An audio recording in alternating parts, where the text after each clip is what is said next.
Hey, welcome back. It's Jean. I put on a hat and a little something fancy to get your attention. Maybe if you're new or you're skimming by YouTube and you see this chick in this weird hat, you might stop. Did it work? You're watching. Yay! If not and you're not new and you've seen me before, I thought you might appreciate something a little different. So, today I want to talk to you about sex. That's right, sex, masturbation, abstention, is it called abstention? Anyway, abstaining, things of that nature, and what I think and how I see it in today's modern world. I don't know if it's ever changed from the elders' generation, if it's different from mine, and it seems to be different from my sister, but it looks like the way people use it or the way it's perceived in society and the openness with it is a lot different now, but it seems to be not only a liberation of some kind, but it also seems to be taken as a tool and something that has no meaning and kind of a throwaway like a paper cup, which disturbs me. So there's positive and negative at the same time. We're making a lot of advancement in our sexuality and our freedom to be who we are, to feel what we want to feel, to experience what we want to experience, etc. and so on. But at the same time, once the taboo and the mystery starts to rub off, then it's no big deal and it's a throwaway. And I'm really disappointed, honestly, because to me, I have to have an emotional or psychological or both, actually, preferably. If I'm connected to you one way or the other, they fall together. And before I have that experience with you, because honestly, and I want you, if you're a younger person or you're not sexually experienced, I want you to understand that I don't judge anyone on what their preferences are, how they experience sex, and what they like. I am all for good for you, go power, do your thing, but I also believe we need to slow this down a little bit to kind of step back from it and not to throw it away and not to think it's something so casual that is not special anymore, that we can go out and screw a stranger whenever we feel like it, and it's okay to have multiple sexual partners, which it is. I don't care if you're good with 1 or 6, or if you go to sexcapades every weekend or whatever it's called, gangbangs, but and I don't care if you walk around naked, if everything on TV is naked. Don't have a problem with it whatsoever. Like I said, go you, whatever. I don't care. It doesn't bother me, honestly, personally. But like when I'm out in the dating world or I'm on dating sites, and even sometimes in person, people are they just want to use me for sex, and they don't want any kind of connection. Like they don't even want to talk.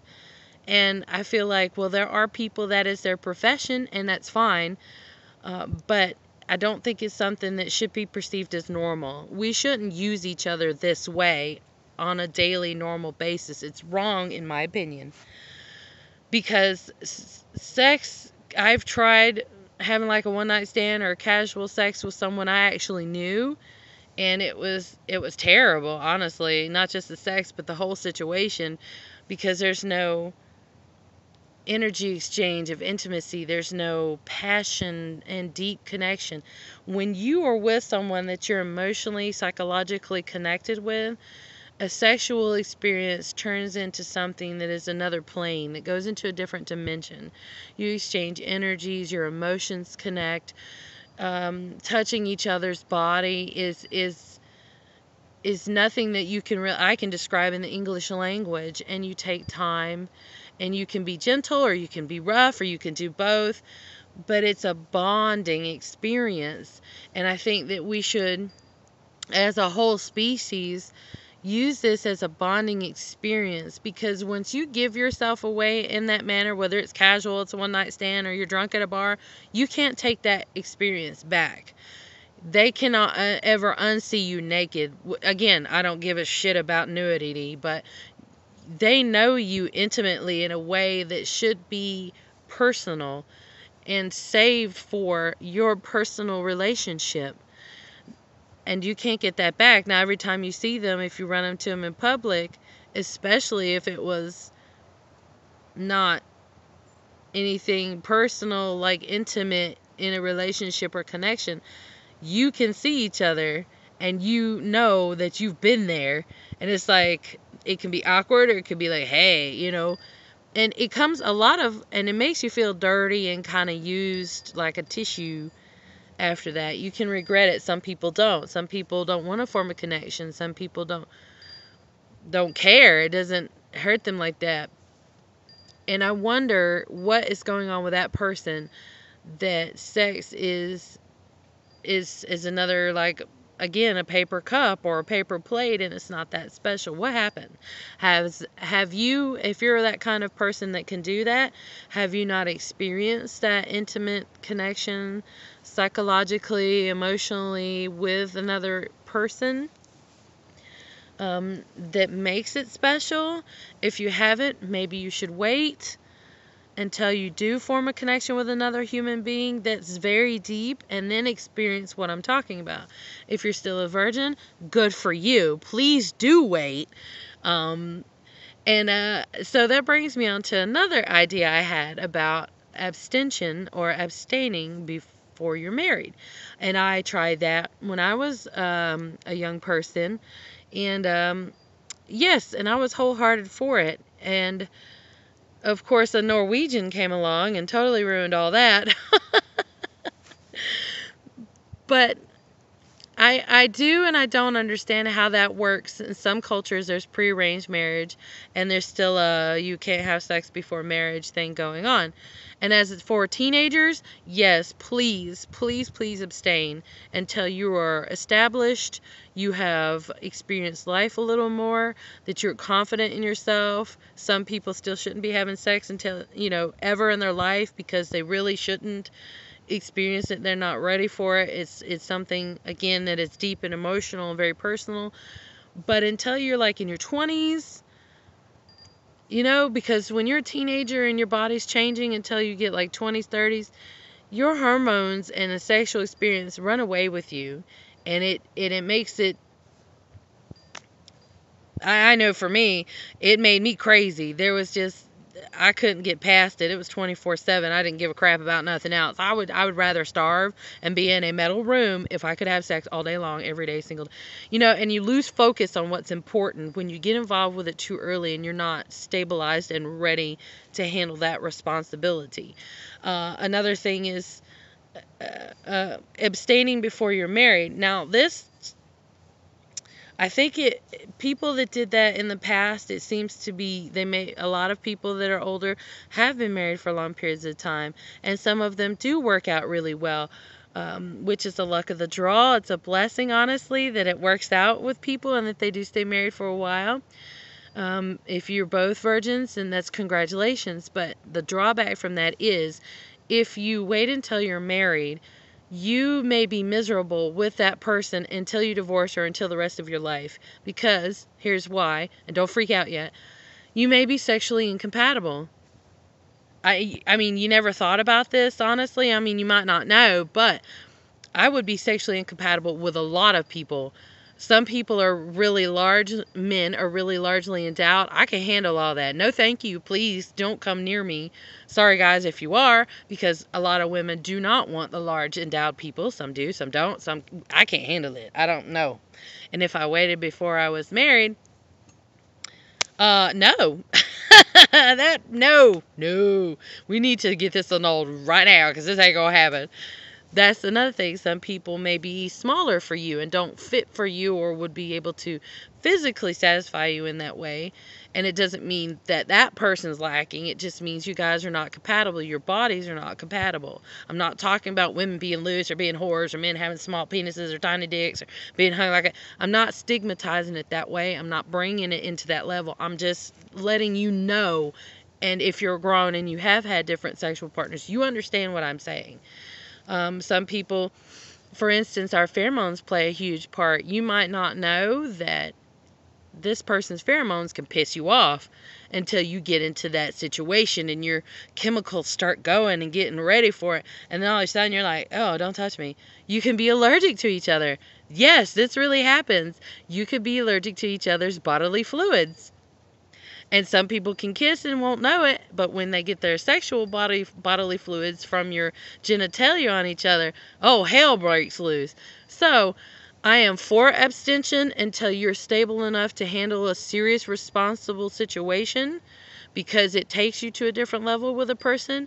But I also want you to know that when you are in that serious place with that person, it's probably wise to test the waters because you don't know if there's going to be a problem with you in the physical area.